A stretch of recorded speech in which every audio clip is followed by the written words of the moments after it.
बिस्मिल्लाहिर्रहमानिर्रहीम। नाज़रीन, मैं हूं अमीर उमर चमन और आप देख रहे हैं स्टेट फॉरवर्ड।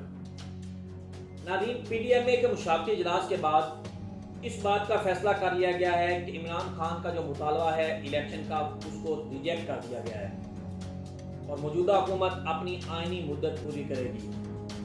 PDMA के इस फैसले के बाद पाकिस्तान तहरीक इंसाफ ने अपनी नई हिकमत अमली तैयार कर ली है।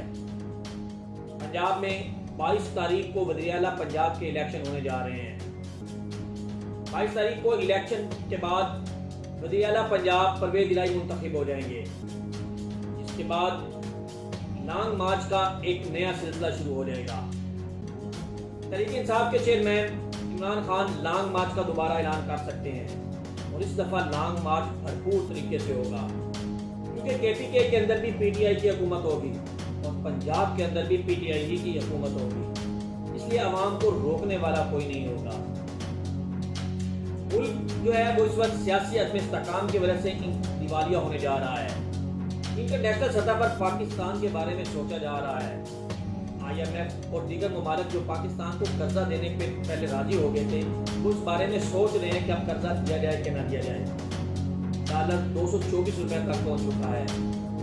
सोना 2800 रुपए तोला महंगा हो चुका है। स्टॉक मार्केट भी इंतहाई मंदी का शिकार है। इमरान खान के 3.5 और 4.25 साल दौर में 55 रुपए डॉलर का इजाफा हुआ, जबकि PDMA की मौजूदा जो 3.5 माह की हुकूमत है, इसके अंदर अब तक 39 रुपए डॉलर महंगा हो चुका है। इमरान खान एक नई हिकमत अमली बनाने जा रहे हैं।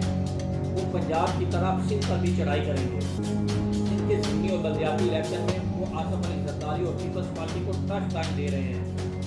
अब वो सिंध का एक हंगामी दौरा कर रहे हैं और सिंध के अंदर जो है वो जल्द से जुलूस करेंगे। वहाँ की आवाम को, नौजवान नस्ल को जगाएंगे और सिंध के अंदर भी वो PTI का जो है वो जोर और शोर के साथ एक कैंपेन चला रहे हैं। PTI का दावा है कि पंजाब की तरह वो सिंध से पीपल्स पार्टी का जो है वो मुकम्मल तौर पर सफाया कर देंगे। ये किस हद तक मुमकिन होगा, ये तो आने वाला वक्त ही बताएगा। दूसरी तरफ अगर देखा जाए तो पंजाब के ज़िमनी इलेक्शन, जिसमें परवेज़ इलाही जो है वो इस वक्त मजबूत तरीन कैंडिडेट है, वो अपने लोगों के साथ भरपूर तरीके के साथ राब्ते में है। दूसरी तरफ खाना सनाउल्लाह के इस बयान ने कि 15 के करीब जो PTI के कारकुन हैं या PTI के मुंतखब नुमाइंदे हैं वो इलेक्शन में वोट देने नहीं आएंगे, इसने भी सियासी अखाड़े में हलचल मचा रखी है, जिसको तनकीदी नज़रों से PTI की तरफ से देखा जा रहा है।